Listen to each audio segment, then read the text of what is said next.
Bardzo jest mi miło powitać Państwa na kolejnym panelu w kolejnym dniu Kongresu Polska Wielki Projekt. Nazywam się Mirosław Sanek, mam zaszczyt reprezentować współorganizatora kongresu, Krakowski Ośrodek Myśli Politycznej, który w tym roku obchodzi 20-lecie. Proszę Państwa, tytuł dzisiejszego kongresu, spotkania brzmi następująco: Kraje Europy Środkowo-Wschodniej, a granice suwerenności w Unii Europejskiej.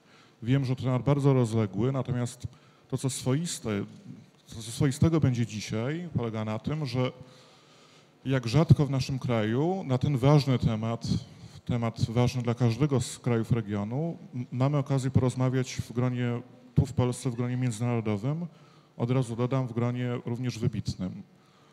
Jest mi bardzo przyjemnie powitać pana profesora Csabetöre, reprezentującego Węgierski Instytut Spraw Międzynarodowych.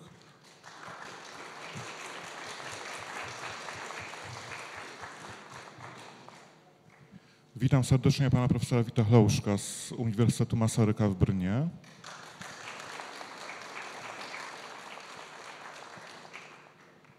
Serdecznie witam pana profesora Przemysława Żurawskiego-Welegrajewskiego z Uniwersytetu Łódzkiego, autora kilku publikacji. Panie profesorze, nie przyjmuję tłumaczeń odnośnie tytułu, ja będę się upierał.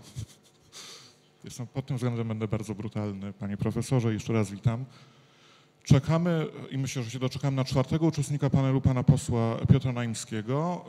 Trwają w tej chwili głosowania. Jak część z Państwa pewnie wie, dodatkowym problemem jest oblężenie Sejmu. Witam pana prezesa Jarosława Kaczyńskiego. Rozumiem, że wkrótce...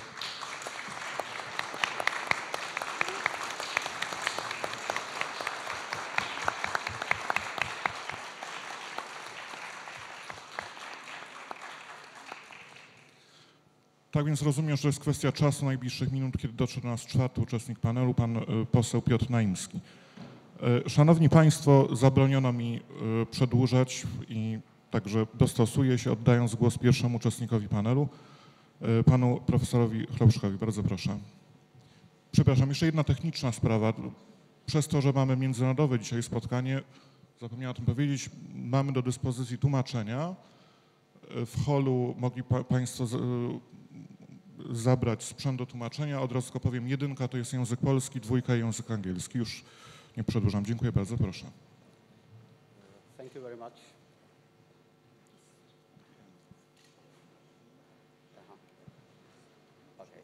Thank you very much for a kind invitation.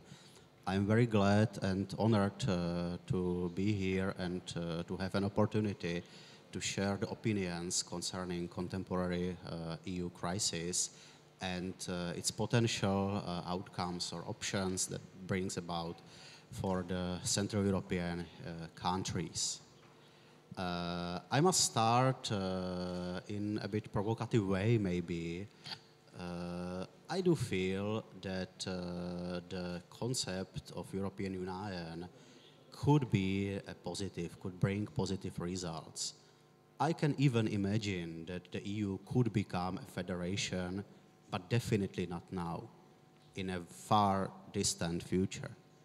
The problem with European integration I would like to address in my speech is connected to the fact that the political evolution of the EU institutions, the speed of deepening of European integration doesn't meet historical and societal preconditions.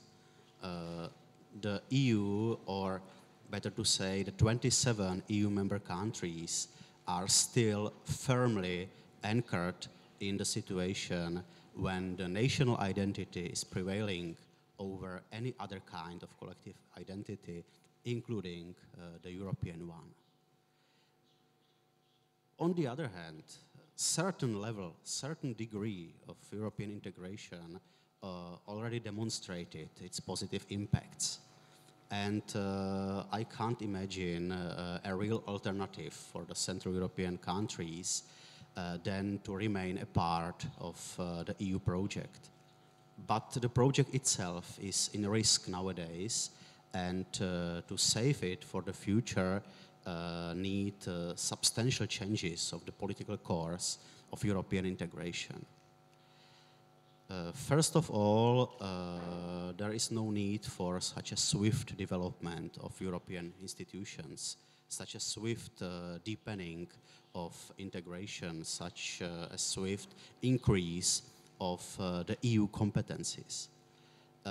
If the European Union would be able to stop in this very moment to think about the level of integration that was already reached and to compare this level with real existing societal and political conditions, maybe we can come to conclusion that we should not only slow down or stop the integration, maybe we should reconsider the depth of integration in many areas of politics. This can be a perspective that could be shared by the new member countries, by the Central European countries. Because when these countries entered the EU, they had to adopt acquis communautaire, they had to get as much European law and European politics as possible without the real judging what is perspective for these countries, what fits into the conditions of the Central European politics or Central European economies. The first thing that could be addressed by these countries at the level of the debate concerning the future of European integration is an idea that I would call a flexible integration. I do not mean a two-speed integration, a concept that was in hand already in the 1990s. I mean really a flexible, open look and evaluation of contemporary stand of the EU integration with the possibility that in many areas we should return to the situation prior to introduction of the EU, definitely prior to the Lisbon Treaty. And maybe we can, let's say, give back some competencies to national governments, to states, to the member countries. This flexibility means in the same time that not all of the member countries of the EU are willing or able to enter the same level of integration, and it is not a fault of these states. It should be seen as an advantage. I can imagine closer cooperation of some countries in some specific areas, but I can see in the same time much more relaxed way to European integration from the position of many other member states. Just look at the situation of contemporary Greece. Of course, there are many faults committed by the Greek governments in the past, but frankly saying, the economic structure, the economic situation of Greece doesn't fit into the project of common European currency, and so on and so forth. We can talk about other examples as well. This more flexible approach with the possibility to reverse the process of European integration would, in the same time, open the gate for reassessing the position of national governments. There is a need to strengthen the position of national governments as the real powers that can control the European integration. The way to fight so-called democratic deficit is definitely not to foster other competencies for European Parliament. Neither it is the way of opening the arena for some very often very strange European NGOs. No, the only way, if you want to keep the control over the integration process, the only way is to leave decisive competencies in hands of the member states. And I think that a more flexible view on European integration could bring these member states' control as a very important element of European political system.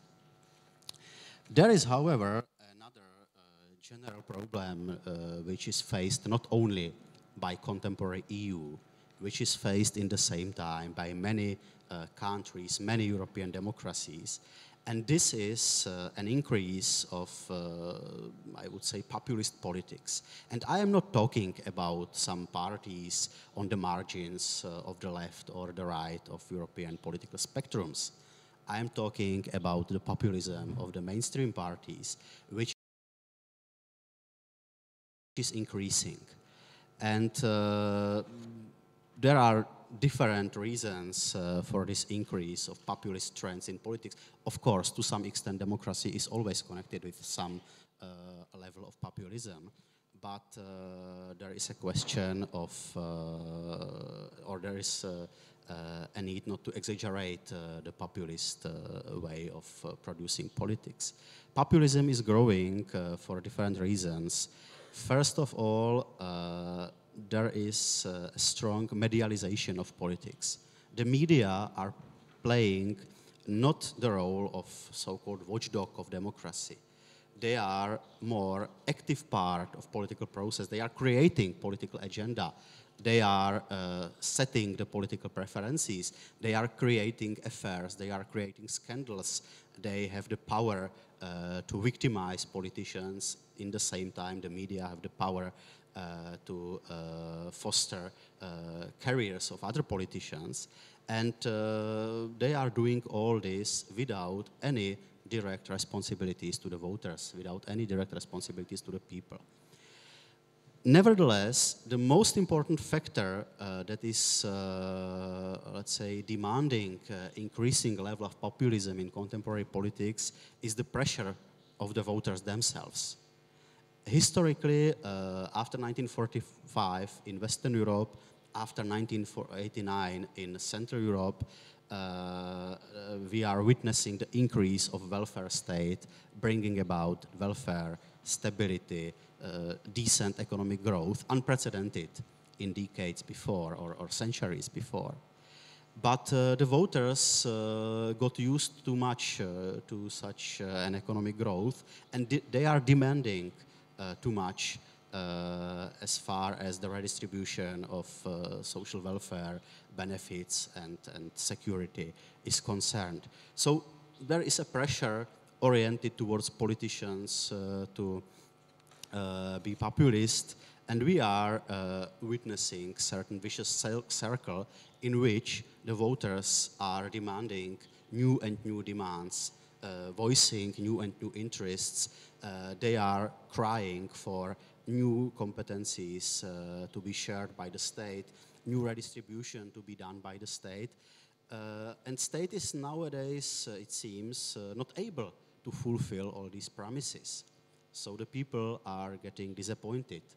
And this circle of more and more claims and resulting more and more disappointment, this is something that is characteristic for contemporary European politics, not only in Central European countries, but in Western European area as well. This combination of populism and increasing disgust of the people with the politics could be even better seen at the level of the EU than at the level of the national states. And if we have to go on in these projects, I mean European integration, building of the national-based democracy, building of the national-based welfare state, or certain way how to organize the redistribution of the welfare, we have to cope with these problems. And especially the politicians must be strong enough to step back from this vicious circle of demands, promises, and disillusions, and to be more critical towards the contemporary condition of politics, and to explain to voters that the state is never strong enough to promise everything and to fulfill everything. I'm afraid that I was maybe too general. The main question of today's discussion should be what role should be played by the Central European countries. It is difficult to answer such a question, but we should start with the fact that the Central European countries, although they share many joint problems and they share many similar views on the future of European integration are in relatively weak positions inside the European Union decision-making processes. We can see nowadays many different ways how to address European politics by the Central European countries or by the politicians representing the Central European countries. There is a contemporary Polish government playing or trying to play a role of a nice guy of the European Union, very active and very, very pro-European in the same time. There is the reluctant Czech Republic, which is trying to keep off the contemporary European debates, which is nowadays keeping out of the EU fiscal pact, but this could be an object of change in the future. There is a Hungary, which is nowadays ostracized, neglected to some extent by leading European powers. And there is Slovakia, which is now facing some problems with digesting the new Slovak government. So we have four very different approaches to European Union, looking at these four Central European countries. The problem is that it almost doesn't matter. That it almost doesn't matter whether you are active, whether you are passive, whether you are criticized, whether you are trying to play the role of a good guy or the bad guy of European integration. It simply almost doesn't matter, because the decision-making at the level of European Union is in fact in hands of stronger and, let's say, longer taking part countries, especially Germany and France.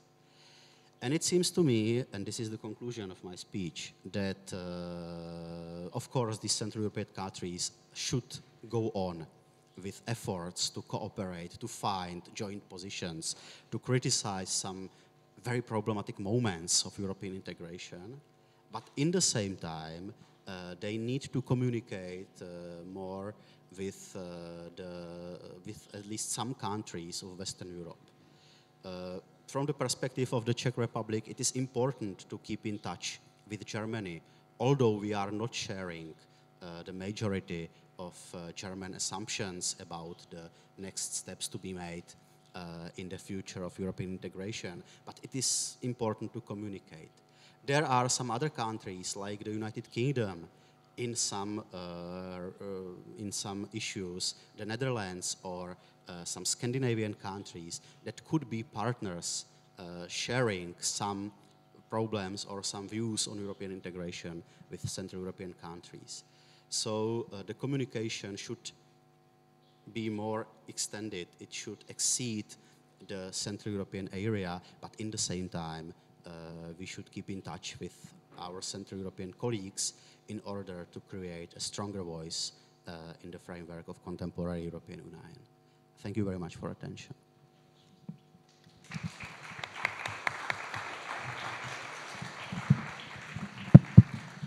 Serdecznie dziękuję, panie profesorze, za bardzo cenne, interesujące spojrzenie na Unię Europejską z perspektywy Czech, ale też na bardzo interesujące podkreślenie chyba fundamentalnego problemu Unii Europejskiej, to znaczy odklejenia od rzeczywistości, które wynika z zatracenia zasad. Dziękuję bardzo za powtórzenie postulatu potrzeby przynajmniej namysłu nad nowymi zasadami wspólnoty, które by tę wspólnotę regulowały. Jeszcze raz dziękuję.